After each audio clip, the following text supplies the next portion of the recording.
You're listening to a podcast of spurious morality.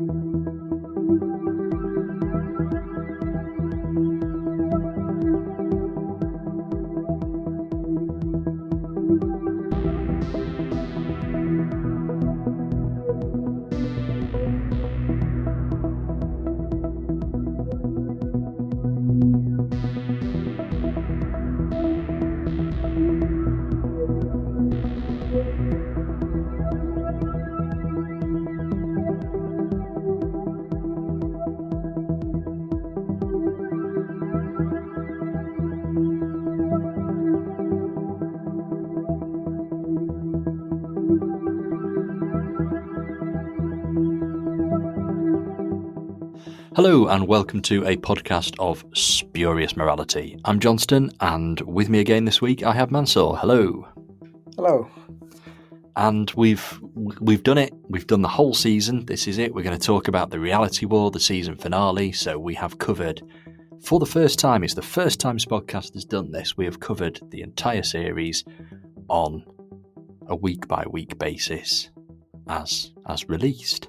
So that's quite good. I feel like it's an achievement, and I'm actually quite surprised it's taken us 3 series of Spodcast to do this, but I've enjoyed doing it. I've enjoyed going over this series, and it's sort of kept me more engaged with this series than I think I was with last year's. You know, last year, Connor and I did sort of 2 episodes, so we did the first half in one episode and the second half in the next, and we didn't quite get to do the whole speculation thing that we've done here and that kind of thing, so it's been quite enjoyable.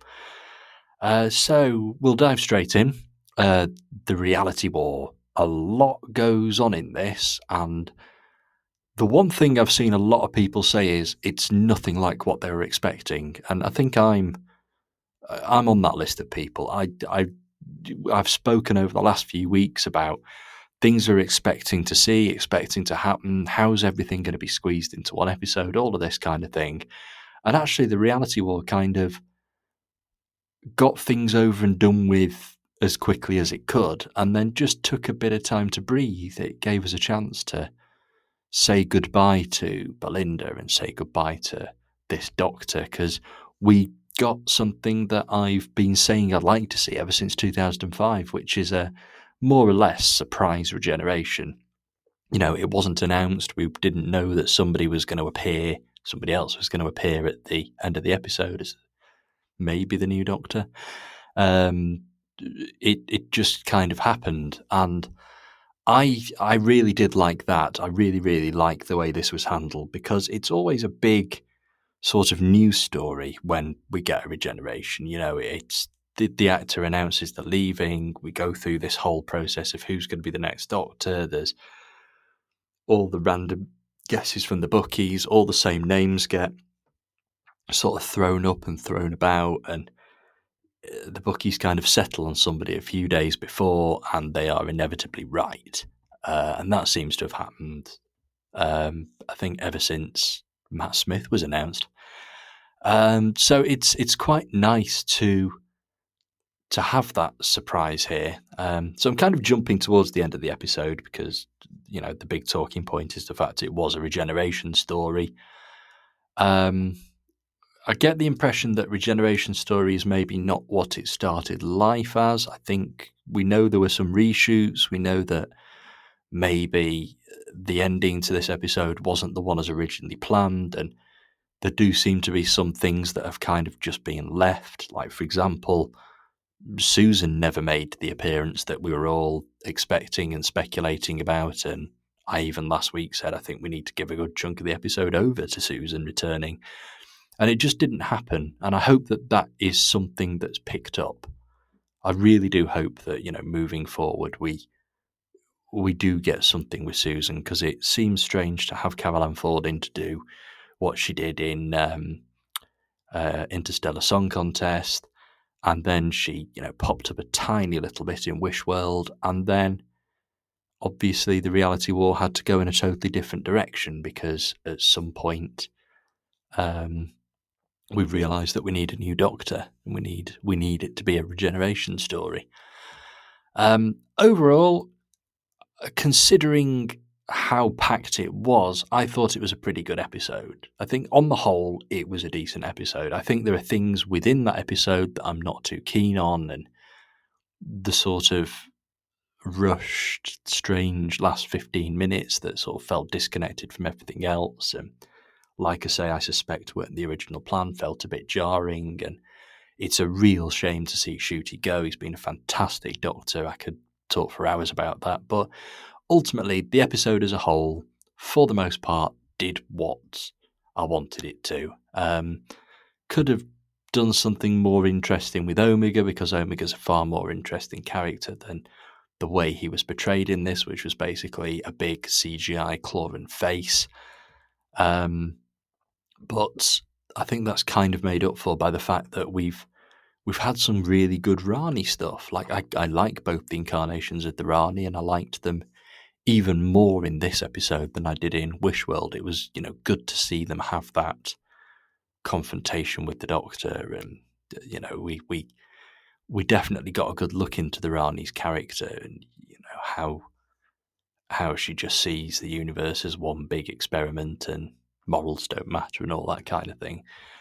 So there was quite a bit for this episode to explore, and I think it did a lot of that stuff very, very well. We're going to go into specifics after this, because there's quite a few specifics to go into. But Mansoor, what were your sort of overall thoughts? Which I appreciate is a easier question to ask than it is to answer about this kind of episode. I, uh, it was sort of kind like what I was expecting, I think, because I went into it with the knowledge of rumors about behind the scenes issues and like late in the day reshoots, and maybe that sort of primes you to look out for these things. But I can't think of, off the top of my head, another example of any TV Doctor Who story where uh, like that seems like the effects of that seem so obvious. And there's two layers to it, because, and this is speculation, but it seems to me that uh, at the point at which Poppy just disappears, around there, like everything after that seems to have been swapped in or added in quite late in the day, because we saw publicity stills for scenes that are not in the finished episode. Uh, but then there's another layer before that, which is, I think, one of my issues with the whole season, looking back, is the speculation, again, not confirmed at all, that Belinda was swapped in for Ruby in season 2. And having seen this last episode, that seems more and more likely to me. We'll get into specifics about the ending and specific moments, but like Ruby is the one who has all the big hero moments in this episode, and Belinda is literally shut away in a box for part of it, and for like a really crucial part of it. And yeah, and it makes me a bit disappointed that like we didn't get more with her character over this whole season. Um, Having said that, it's with both of those two big potential adjustments that they had to make, it does a reasonable job. There's like there are things I liked about it, like there's some really good visuals. Like you said, the Rani, both versions of the Rani were very good. Um, and yeah, there were good moments. Oh, actually, I did like Conrad's story and how that was wrapped up. But yeah, when we get into the specifics of that, I thought there was some like potentially missed opportunities there as well to wrap up some other threads relating to the Doctor. So yeah, there was some stuff to like, but maybe I was primed to look out for it. But the joins and the adjustments behind the scenes just seemed really, really obvious to me with this one. Yeah, it's you do sort of have to ask: Is this the most? Is this the story of from the New Who era with the most sort of obvious behind the scenes struggles? Like I know we've had episodes that have had a pretty difficult recording and there's been little errors here and there and that kind of thing, but is this the one where it shows the most? But then again, is that just because it's actually a big regeneration story and was never meant to be? Yeah, Um, that's one of the biggest things because I feel like this season was written as the beginnings of the arc for this Doctor. All that stuff that was like so out of character with that moment of torturing kid in Interstellar Song Contest, that's just been left. Whereas if this was like like his middle season or second out of 4 seasons, I can see how there would be an arc about him going further down that road and maybe the companion pulling him back or Susan coming in and being a bigger part of the story and pulling him back. Or like a moment of hubris where he just goes too far and that kind of like the end of time leads to the regeneration. But it really, really feels like that story was starting to be told and then it was just cut short in and yeah, and like right in the middle, basically.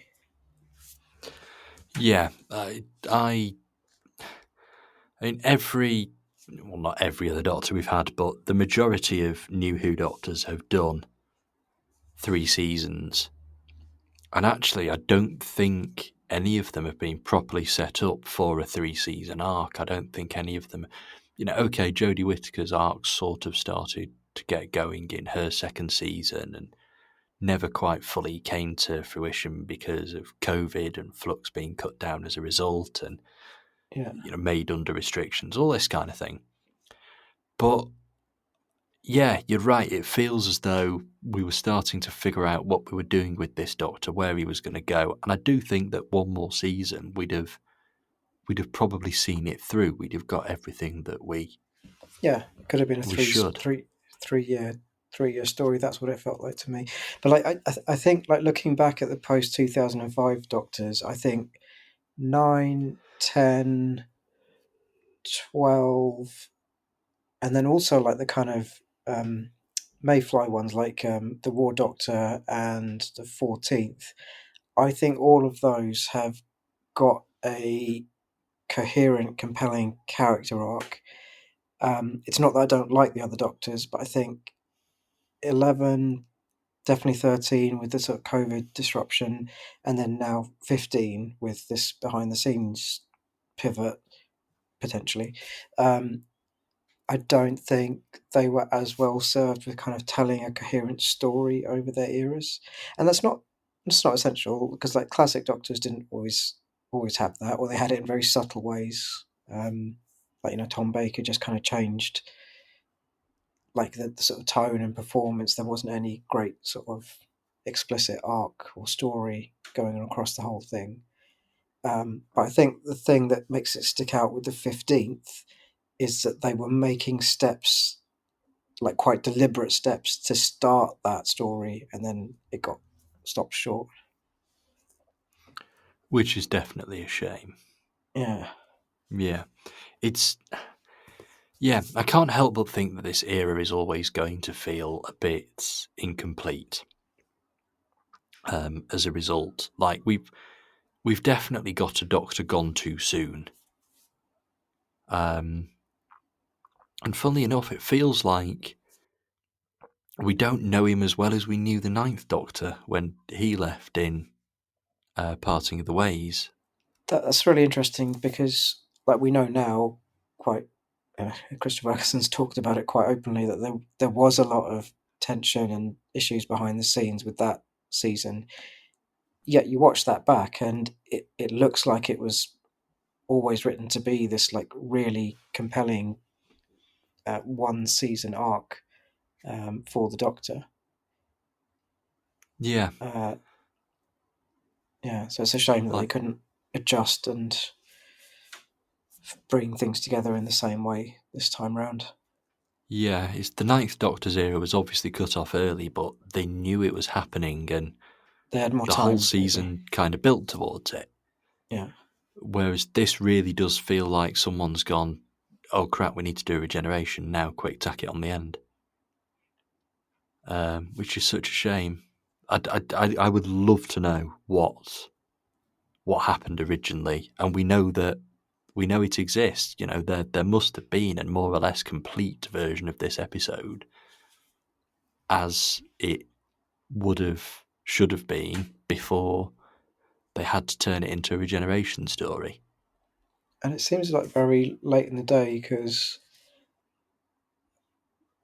I think it was Disney Plus in Germany, but the fact that production skills stills from an unused ending are out there in the public, Yeah, that to me says that this was like really down to the wire in terms of swapping things out. yeah. Oh well, all we can do is wait. One day we'll find out more. It's now my sort of second most. I want to know what was going on originally after Rogue One. uh, I yeah, I still want to see the original version of Rogue One before all the reshoots happen there for different reasons, of course. But um, yeah, I'm very curious to know what was actually meant to happen in this episode. And you know, it's safe to assume that Susan was meant to be part of it. I think. I've seen again like nothing confirmed, but I've heard a lot of YouTubers and reviewers repeating rumors about there was this party at the end. That's what we see in the production stills. Um, Poppy was gonna have disappeared, but then you see everyone celebrating and Susan standing off to the side with Poppy. Now, in some versions I've heard it's just Susan, and other versions it's Susan with Poppy, um, and yeah, it's sort of setting up her coming back in a following season. Uh, so yeah, and there was that behind the scenes interview with Caroline Ford where either she's just has a very Doctor Who like wardrobe at home, or she was in costume for different scenes that we didn't see in Interstellar. Yes, Uh, so yeah, I'm pretty sure she filmed something else. And there was Belinda's dad, whose agency posted stuff online saying, our clients in Doctor Who, and then he was nowhere to be seen in this episode. scenes were cut. Yeah, I'm Mm, guessing he was at the party that doesn't exist now. yeah, maybe one day we'll find out. I hope we do. It sounds like a sort of fantastic, curious episode that never happened. Well, I wonder, it's not beyond possibility for the original script to be uploaded because if this it might be this is just a thing of there was no major falling out between individuals. It was just Shooting Up wanted to progress with his career and he didn't want to hold on indefinitely for Disney to possibly not renew. If that's the case and it all ended amicably, then maybe we will see the original shooting scripts uploaded in the next few months. It'd be very interesting if they were. Um, Fingers crossed. It's something I'd Yeah, certainly like to have a look at and talk about in the future. yeah. Or maybe the Um, book will cover well, yeah, cover the other timeline. The Writer's Tale 2. That'd Oh, be oh good. yeah, that. But I was thinking of the Target style novelization. Oh, of Maybe that. course, yes. Ah, right. Yes, also a possibility. Um, so, of course, another, I think, victim of this big cut, reshoot, change, whatever, is Belinda's departure. Um, Yeah, I get the impression that maybe that wasn't as originally planned, and her timeline was entirely changed as a result of the episode. And it was, I mean, it was a nice way to write a Doctor Who companion out. You know, it worked. It was a very Doctor Who way for a character to go. But at the same time, A, it's a real shame for this character to go. B, I'm very, very annoyed that she spent a chunk of the last episode literally shut up in a box, all for no reason as well, I'll hastily add. And the thing I'm always going to say about Belinda is I wish we'd got more. I really do. And I absolutely loved sort of that scene in the TARDIS with the Doctor, Belinda, and Ruby. And it just made me think, God, we could have had a series of that. That'd have been amazing. That'd have been That, absolutely fantastic if we'd have had the three of them properly travelling together. yeah, and that maybe if there was going to be a season 3 with this Doctor, that would have been the way to go to actually do Belinda justice in an additional season. I didn't like the way she was used here at all. Like the stuff you mentioned about she's put in a box, but then when she comes out of the box, it, it it's a it's played as an unambiguously happy ending. Like, you know, the universe is, if I'm understanding it right, the universe has shifted, and um, if where she didn't have a child before, she now has a child who happens to look exactly like Poppy, the space baby. Although I've seen different interpretations of it, saying that she did always have a baby called Poppy, but I don't understand that at all, because it's it is the Wish world that created Poppy in the first place, isn't it?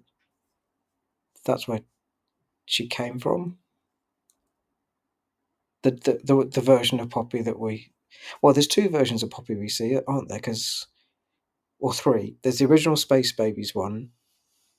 There's the Wish world version, who's half Time Lord, and then there's the post shifted universe version, who's 100% human.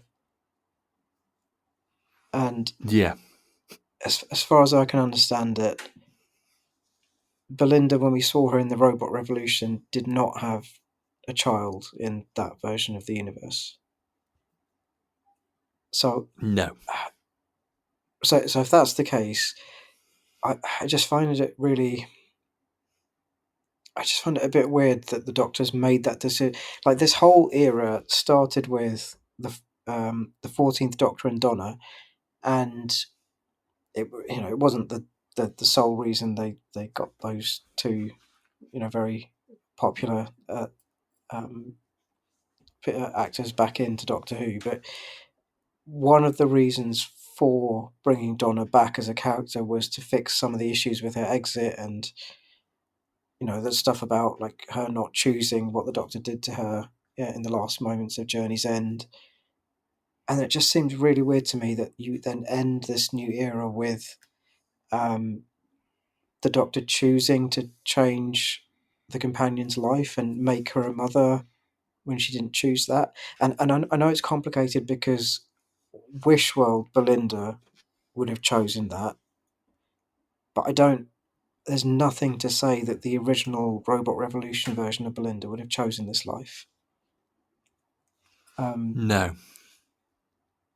yeah, and I did. Yeah, I didn't. That just felt really weird to me. And she has that moment at the end of Robot Revolution where has that really good moment of like setting boundaries and saying, don't scan me without my consent. And I think there's a moment in this episode where the Doctor just scans Poppy without asking, and it just seems to like throw out all of that really interesting stuff about companion who is setting boundaries and making choices of her own, and instead the Doctor's kind of done what Conrad was doing in a different way and just like chosen for her and said, oh no, your happy ending is being a mother, which Yeah. might be a really happy life for her, but it's not what she chose. Yeah, it's definitely odd. And when consent is set up as being Yeah, something but so when you important to this bring character exactly, at the they start. bring it up. Yeah.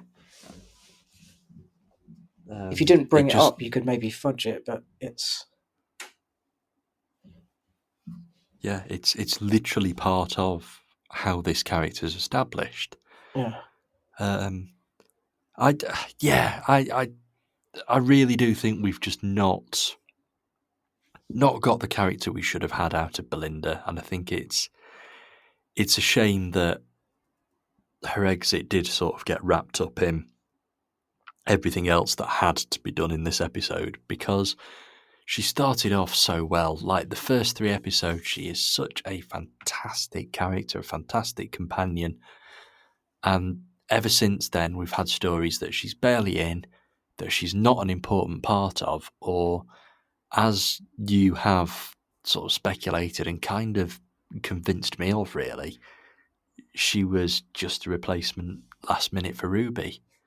Um, yeah, it's a real shame because I really wish we'd have got more out of Belinda, because the setup was so good. There was so much promise there. We really were on for a great companion yeah. in those first few episodes, and all of it just seemed to fall by the wayside as the series went on. Well, like one or the other. Like if you're going to bring her in, then rework it. And I'm saying this as though it's easy. I understand, like, they might have been working around a load of different budgetary and time constraints to make this happen. Um, but ideally, if you're going to make that swap, then rework the season so that it tells a better story for her. Or it would have been, and again, we don't know why it might have happened, but there might have been a better version of season two where Ruby did stick around, because you have that line in Space Babies that seems to directly set up Wish World, where the Doctor says to Poppy, "We're not your parents, but I wish we were," and he's Yeah, talking about him and Ruby. So that and that's not addressed at all. Whereas I think if Ruby was the still the main companion in season two, you would have had a big flashback to that line to sort of underscore, oh, something's rippled back in time, and that wish has become real. But I don't think we heard that line again in flashbacks this week. no, I certainly don't recall it. Um, yeah, it's a shame that it's the way it's gone, because I really do think we had a fantastic actor, we had a good character, and we've just not quite seen the potential. And I, I promise this is the last time I'll grumble about it. You're not going to get everything you want out of a character in an 8 episode season. Like, a companion should not be around for 8 episodes and then that's it. It just doesn't work.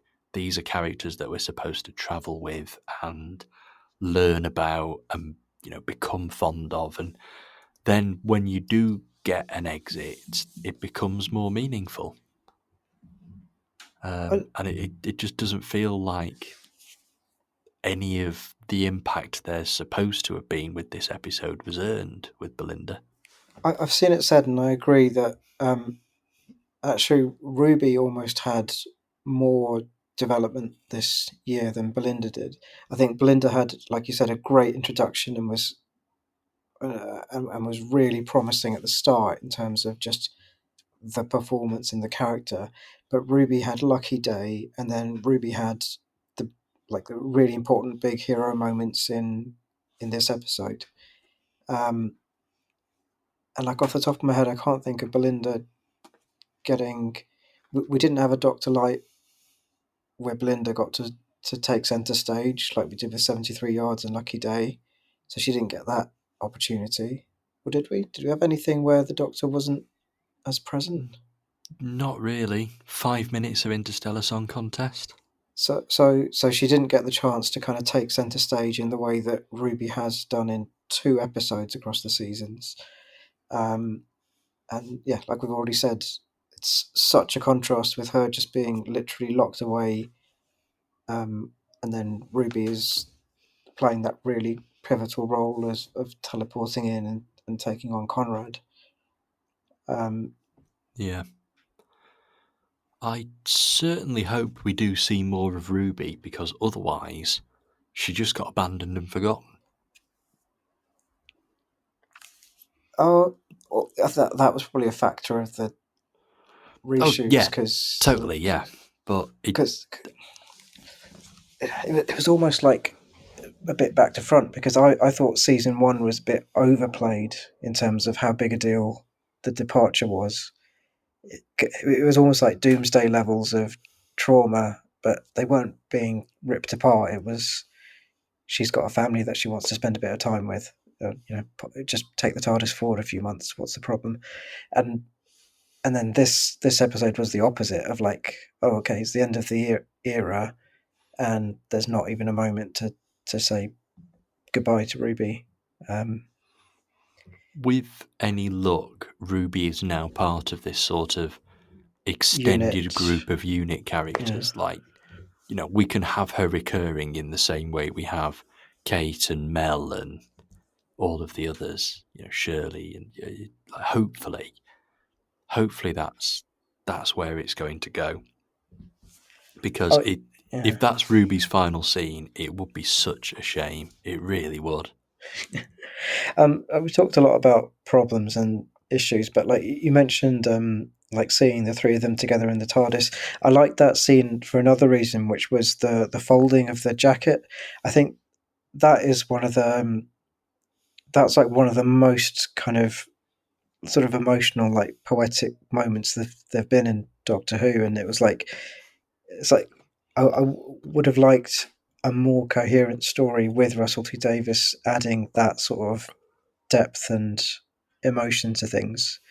Um, and if we were going to do this huge sweeping arc about the gods, then that sort of that type of magical realism where reality's bending a little bit, and you're using it to tell stories about what emotions people are going through, then yeah, I would have liked more than that, more of that, and less of like giant skeleton versions of Omega. Yeah. Um, yeah, absolutely. And it feels like there's an awful lot of surface level stuff, and I don't think really we'll ever know how much of that is through necessity and how much of that is through what was actually there on the page to start with. Yeah, Um, which, yeah, just the whole God storyline. Where do we stand with that now? I'd like nothing feels resolved. Nothing even feels paused for the end of a season. I'm just very curious as to, I think it's wrapped yeah, up. Like again, maybe it was wrapped up a year earlier than intended, and maybe that's why it doesn't feel complete. But I think I'm trying to think of anything that it confirms it directly. But the impression I came away from it was that like that magic stuff has been put away. Well, because he said no more wishes, that seemed yeah. to be drawing a line under all of the sort of magic gods related stuff that was going on. Um, we'll see moving forward anyway. But it kind of feels like there should have been more to it than that. Um, and there's still references to the boss. The boss of the hotel, is that the same as the Meeps boss that was mentioned way back when in the Star Beast? And there are hanging story threads. There are things there that need resolving. Like, is Mavity ever going to go anywhere? Well, the other big one is Rogue, which it seems that again seems like something that was cut short. That seems obvious for like in season three there would have been an episode with the Doctor saving him or them reuniting. It just uh, yeah, Which that could that still feels happen. yeah, with a different Doctor, but it, it yeah, that feels really incomplete to me as well. That you would make such a big deal of their relationship, and then it's like, and to bring him back in for that little green screen appearance on the TV as well. It's almost like, would it have been better to have taken that out rather than draw attention to the fact that that thread was left dangling?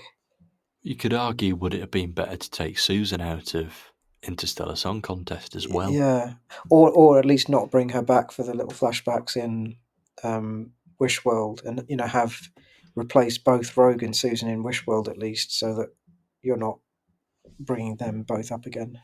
Yeah. It's almost like a reminder of unfinished storylines. Just Yeah, like, oh sort of yeah, on. we've got. Oh yeah, Yeah, this is happening still. By the way, yeah.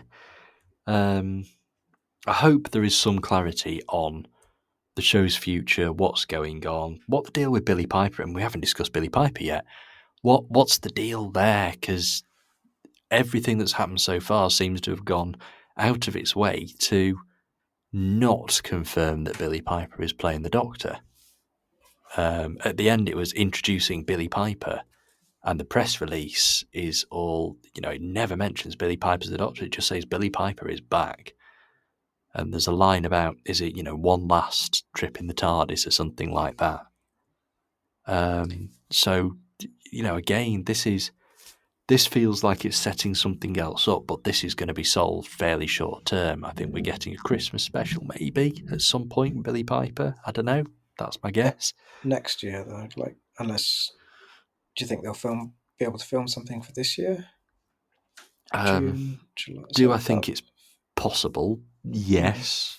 But it would have to happen very, very, very flipping soon. mm. Surely. Um, yeah, I really don't know what's happening with that. It feels like everything feels like it's left in a very, very funny place at the moment. And all along, I've been going, all of these rumours of cancellation, blah, blah, blah, are a load of nonsense. And right now it's sort of, well, no, I don't think it's cancelled. I think we're going to get more Doctor Who, and I think we're going to get more Doctor Who relatively soon, maybe a year or two.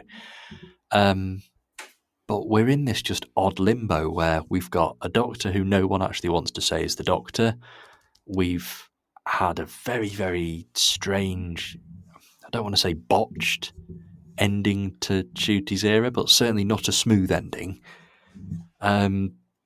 I think, yeah, we need something. Like, I think we need more Doctor Who as soon as possible just to kind of convince casual viewers, whatever you want to say, that no, this isn't an absolute mess and it is going somewhere.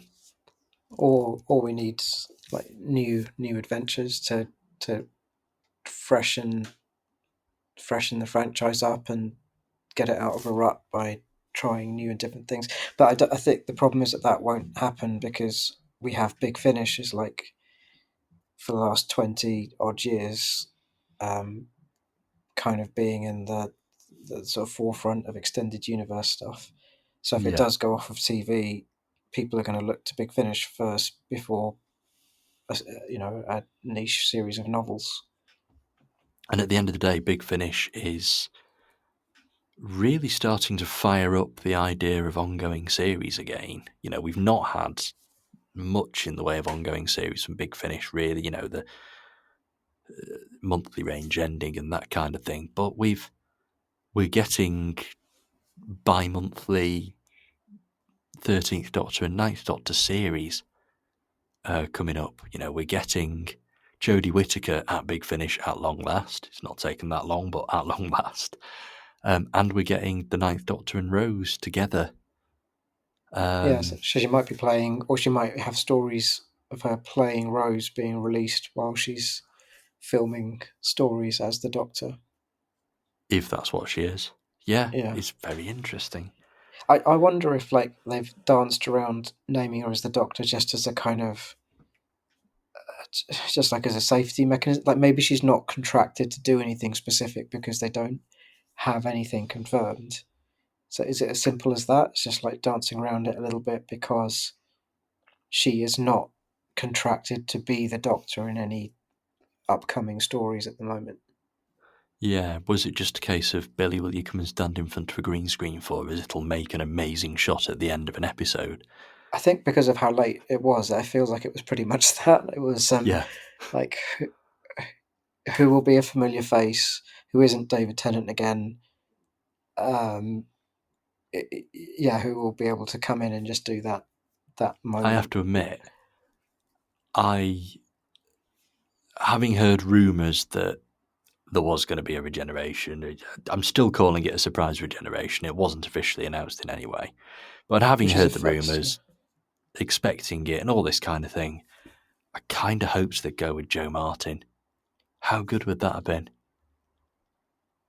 Yeah, which would have linked up with her line about her story being told or being finished one Yeah, day in the story in the engine. That would have been a really nice link, even if it which was just a special with her. But again, I think that would have made sense in terms of it would have been nice. But I feel like they were also, with the renewal being uncertain, they're also thinking about what is going to grab the most attention, what's going to make the news, and sadly, I think like Billie Piper, who's an amazing actor, she's going to get more space in news headlines than Joe Martin is. yeah, very true. Uh, it does kind of make me slightly worried that we're going to fall into this phase of every time it looks like Doctor Who's in trouble, we are going to bring back somebody from the David Tennant era. Well, the 15th is like bookended by David Tennant and Billie Piper. It's But yeah, are we just reusing an old trick here? I don't know. We'll see. Anyway, it's kind of unreasonable to speculate at this point because all we have had is 2 seconds at the end of an episode. yeah, Um, we'll see. Um, well, just a few other points to kind of fire through. I don't know about you, but my highlight, absolute highlight of this episode was Jodie Whittaker's appearance. I thought that was absolutely wonderful. Like, she just came in, she gave it all the energy in the world. I honestly think it was her 5 best minutes as the Doctor, and it really makes me wish she'd have stuck around and done a season with Russell T Davies or yeah, something, because she was just fantastic. And for the first time ever, I thought, wow, I actually really miss this Doctor. I yeah, really do. And it's really set me up for Big Finish next month. yeah. I'm looking Um, forward to her. yeah, Like, I feel like she could be like Colin Baker levels of like being given the chance to do stuff on audio that she didn't get the chance to do on TV. Like that moment was a bit.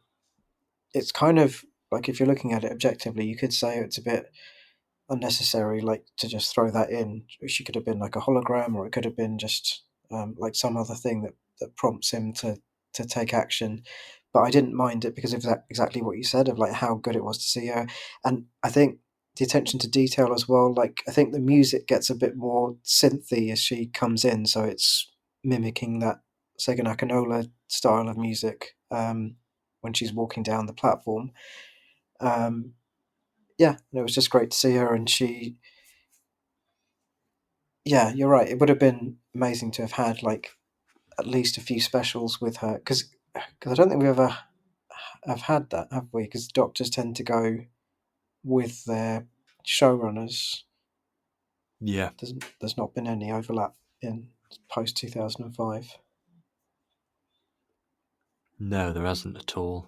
Yeah, the Um, line I laughed out loud about, with the line about Yaz, because of like how accurate it was, but also like how sad it was that, and the way it was played was really nice as well. Like the way the 15th Doctor says, "Oh no, yeah, you never do," and there's it's kind of like playfully pointing out some of the missed opportunities, I think, in that era, but in a sort of yeah, like a gentle way. But it's, yeah, you look back at the 13th Doctor's era and you do think, yeah, how would have things been if they'd just been a bit braver with some of the decisions around all of that stuff. yeah, it kind of, when you look back at the 13th Doctor's era, it had so much going for it. And there's a lot of unrealised potential there. And I do think COVID is a big, big factor in this. But yeah, just the way it fell that we didn't get as many episodes as we should have done. And, Legend of the Sea Devils, it's another one where it's quite clearly a bit of a troubled production where things didn't go the right way and changes were made last minute and all that kind of thing. Um, we could have got so much more out of that era, and it's just kind of a shame that it went the way it did. But yeah, it was so good to see Jodie Whittaker's daughter again, and like I say, it made me realise I've actually missed this incarnation, and now I'm very, very excited about getting the further adventures with Big Finish. And I really hope that ends up being a great series. Yeah. When you said like your favourite moment of the episode, my first thought though was the two Ronnies joke with Anita Dobson. Do you know how long it took me to get that? It was honestly, it was like 2 days later. It was like on Monday. I just suddenly went, two Ranis. Oh bloody hell! What did you think it meant in context then?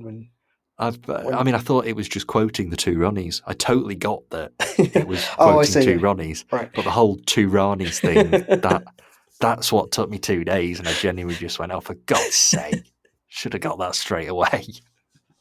But it was brilliant. Yeah, it was. It was one of the best bits of the episode, even if I didn't get it first time.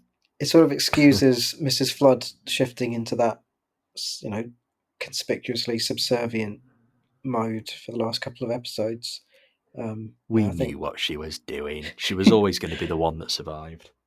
yeah, But it wasn't that like there wasn't a moment where she turned on the new Rani though. We didn't get that. It was just she was saving herself after the other one had died.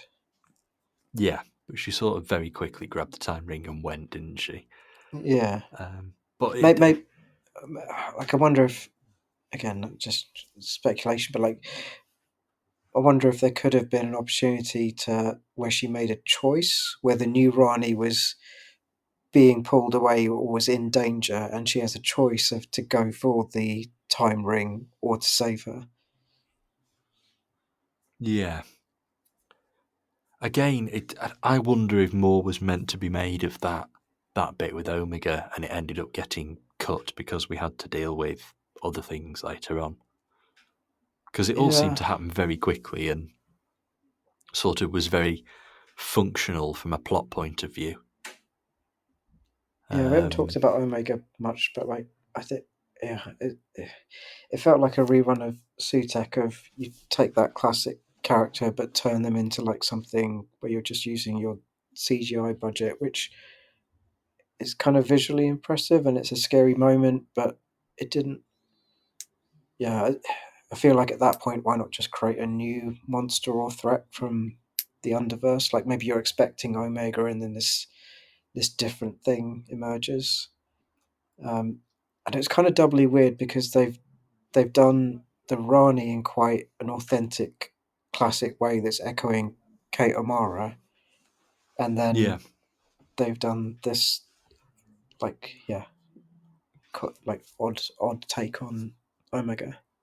like I'm very very glad that Anita Dobson's Rani got away, but it is another thing left hanging. Like the That's Rani should yeah, always be out there. Like the Master should always be out there, or at least the possibility of the Master always being out there should be a thing. But at least we dealt with Omega, like he's still back locked in his tomb, under dimension, whatever it is, Underverse, which is that the antimatter Underverse. universe? It's not clear, but like the new Ronnie isn't necessarily dead though. It could be a Boba Fett situation where she she is still Oh, alive. I'm seeing a whole spin-off series that the The Rani's book of barely in. Ronnie. But yeah, it's. I, I'm not sure we needed Omega for that. Like, even if you're bringing back a Just villain needed from a the threat, past, like but like it could have been the Beast from yeah, Impossible Planet and Satan Pit. Why didn't we do that? That would have been better. That would have made more sense. Like, okay, it doesn't make sense that the Rani's trying to dig out the Beast, but in terms of villain that it could have been, that would have been a better option. yeah. Or she's looking for Omega and she gets the beast by accident, Yeah. like something she's not expecting. But um, yeah, I mean, like with Sutek, at least there was like that link to the god of death, and he's changing the Yes. way he's operating. But there's some sort of thread that's following through. But yeah, I feel like with Omega there wasn't even that thread. I It know. was There's that just, line. What's the line in the classic series about it saying, he should have been a god? So yeah, I suppose there's that. yeah, That's it's the like I connection. worshipped you as a hero. No, I shouldn't have been a hero. I should have been a god. That kind of Yeah. thing. So there's that. It's a bit tenuous though. Yeah, definitely. Um, but I want more Rani. I want more Anita Dobson's Rani. I want her to get to be the evil one, as Did you opposed to did you prefer her to Archie Punjab? Because like Archie Punjabi's one was much more in the vein of Kate O'Mara. Like I feel like Mrs. Flood. Again, this might be a retrospective thing, but I'm not convinced that she was always meant to be the Rani. I wonder if that was a retrospective thing that came in this yeah, year. some of her dialogue in the finale of series one isn't particularly Rani-ish. Yeah. Could have been referring to Omega, but I'm not convinced. No, we'll sort of park that one as we'll see. But I think Archie Punjabi was, like you say, she was the Kato Mara Rani. She was proper Rani, and absolutely fantastic. Did it really, really well. But I think the Anita Dobson Rani is the one that's perhaps got more interesting stories to tell moving forward. That kind of thing. And I suppose like most of the time we've seen her in previous episodes, she's been playing a role or hiding. So maybe we haven't seen her being herself yet at all, because we've seen her Well, playing a exactly. role and then like suddenly being subservient to this new Rani. So what's she like when she is actually just being herself? Yeah, it'll be interesting to, and I hope we get that. I really do hope we get that because there's, well, at the very least, we know there's another Time Lord out there now. Even if it's just one, and even if it's the Rani, there's another Time Lord out there now, and that makes things more interesting. It's always more interesting when he's not quite the last of the Time Lords. Well, there's the Master's tooth as well. Sorry, the Toymaker's tooth with the Master in it. That Yes. is another on the list of unresolved things. We're gonna have to do an episode about unresolved things sometime. We could do like big. We could do Big Finish pitches for like how Big Finish would wrap up each of these unresolved threads. Yes, tying off loose ends. Yep. um, okay, well we're sort of close to running out of time on this one, and there is sort of one thing that we should go into before we finish, really, which is so this has been a series. The series is done. We've had our 8 episodes. What are your overall thoughts on the series? You know, can you pick a favourite episode? And are we walking away generally calling this one a winner, even if the ending was a little bit on the shaky side? I think it's very similar to series one in that because I wasn't as sold on the ending, it sort of artificially brings down the impression of the whole season. But it's exactly the same thing of like the middle had some really strong inventive stuff. I think like episodes 2 through to I'm trying to remember which was which. Yeah, I think 2 through to 6 I really really enjoyed. So 5 out of 7 episodes, and Robot Revolution was okay as well. Like that, that's a pretty good hit rate. Yeah, Um, I'll take a series where sort of 3/4 of it are pretty damn strong. yeah, but do you think we should just do you think we should just abandon the concept of like big overblown finales with that, especially with this? Like you mentioned the episode count and how that restricts like what you can do and how much you can develop characters. Maybe it would help to not feel that obligation to take up a quarter of your episode count with a finale, or just do like a more low key single episode finale. I'm going to say no because A, I thought The Legend of Ruby Sunday was absolutely fantastic, and you'd never have had that as an episode on its own. It Just had to be build up. building up to Yeah. something to work. And B, the giggle. I still think the giggle's brilliant. And Yeah, I really like it's the giggle. okay. It's episode 3, but it's still a big RTD finale. Yeah, yeah, no, I really like Um, the giggle. Like, I still feel like, I think we said this with the series one retrospective. I think those three Tenant specials feel like so much more like nicely structured and coherent to me than like the sort of ups and downs of series one and two, or season one and two. but I think the main thing that helped those was the fact that the two leads were already established. We've known and loved the Doctor, well, the 10th Doctor, 14th Doctor, David Tennant's Doctor, and Donna. We've known and loved them for 15 years, more than 15 years. So it was really easy to do those 3 episodes because you didn't have to make your audience care about those characters because that work had already been done in a 13 episode series plus a load of Yeah, specials. I guess that's a factor, but there was. It's strange though because we talked about the three 60th anniversary specials as almost being like a speed run of a old 13 episode series with, like, your lighter opening, the weird one in the middle, and then the big finale. But for some reason, that structure really worked as a trilogy. And for these two 8 episode seasons that we've had, something has just felt off to me about trying to squeeze the 13 episode structure into 8 episodes. And Yeah. maybe this would have all worked better if it was just approached as a 16 episode series with like a mid season break and a cliffhanger. Because these two seasons went out quite close together. Like, we like, relatively compared to some of the gaps we've had in the past, we weren't waiting a long time between season one and season two. Also, weren't they more or less recorded together? Close together at least, yeah. Like, Yeah. um, yeah, yeah. So there was the potential to do that, and maybe they didn't want to. They just wanted to have like a really definitive line under series one to like generate buzz and impact. But yeah, I think using a 16 episode run to tell one big story might work better. Yeah. And I think moving forward, that could well be the way to do it. It's in terms of story, character development, and so on, treat every 2 series as 1 series has been treated in the past.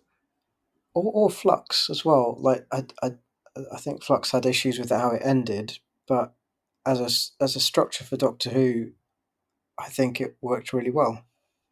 Like, just tell like one really tightly connected story week to week. When you think about it, Dan had more or less the same number of episodes as Belinda, and we got to know him, or at least it felt like we got to know him a hell of a lot better. Yeah. Uh, So yeah, and Russell T interesting. Davies is like really good at like quite deftly and concisely giving you a sense of who characters are. So he can do it. It's just, again, maybe just the way that this character came about. Maybe it made it more difficult this time. But like, there's so many examples in the 2005 series of like moments with Rose and her mum, and um, and even the little supporting characters you get in some of those early stories. Again, just like a few lines or a little moment is used to tell you something quite fundamental about them. Yeah, absolutely. It'll always come back to that line about coleslaw from Jackie Tyler, won't it? You know, oh, a bit clinical. That's brilliant. That fantastic line gives you so much about that character, and I love it. And stuff like that has been missing. It feels like. Yeah. Anyway, that's probably a good point to leave it. But overall, I'm calling it a good series. I think the finale has left me feeling a tiny bit underwhelmed. I think that's more of a circumstances that the finale ended up being made under than anything else thing. But there's an awful lot there to enjoy, and I'm probably doing that typical Doctor Who fan thing of just focusing on the bits I wasn't so keen on because there were bits of it that I absolutely loved. Yeah. Um, I'd be surprised if we have a 17-year hiatus, but I'm pretty sure it won't be as long yeah, as that again. with any luck, we'll see Doctor Who within the next 15 years. Well, there was that line in an interview about like kids watching Newsround today will be the ones who bring it back in the future. So uh, maybe Yeah, it will be around then. But I hope it not partly because of I don't know if that ending on Billy Piper is as nice a full stop as 1989's moment in Survival was, which wasn't intended to be the final story, but the final speech is tacked on. But I think it yeah. works amazingly, and the story as well is kind of like a thematic callback to going back to the Daleks and ideas about violence and whether it's right or not, and yeah, it just seemed like a really nice summing up of who the Doctor is and what the show is. I think that's it. Instead of sort of thematically revisiting Rose, we've literally revisited Rose. And if it does end up being the way this era's wrapped up, then so Yeah. be it, I guess. Oh, and one thing we didn't talk about, speaking of violence, yeah, we didn't even get into the whole thing about the image of the Doctor saving the day by just shooting a giant gun, Yeah, which, yeah, it's. I think again that might be part of the abandoned arc stuff, but yeah, it's that just something doesn't. the Doctor totally doesn't do until he does. Yeah, which is okay, like when it's kind of by exception, but for it to be such a fundamental big moment in the series finale and his final story, maybe it wasn't intended to be that. That didn't feel right to me. That you have that moment, and then you Yeah, have Ruby counterpointing it by saving the day with compassion, like at the same time. yeah, I definitely get the impression we were maybe heading into the Doctor's getting a bit too trigger happy era Yeah, exactly. Like yeah, if started to things go had down that. continued Yeah, as planned. Oh well, we don't know what's going to come next. Hopefully, there will be some indications sometime soon. I sincerely hope so because I will always want there to be more Doctor Who. There's still loads of new Doctor Who content for us to enjoy, though. There's Big Finish, there's books, there's all sorts going on. So I guess it's just a case of sit back, wait and see. And meanwhile, this week we've had a pretty good Fourth Doctor Adventures set come out. So Doctor Who will carry on forever, maybe just not on telly. yeah, So yeah, we'll leave it there for this week anyway. But it's been absolutely fantastic talking about not just this episode but this whole series with you, Mansoor. Kind of, yeah, I found that doing week by week has actually proved to be a pretty successful experiment, and I hope we get to do it again sometime soon. yeah. Hopefully, So thank you for joining me on it.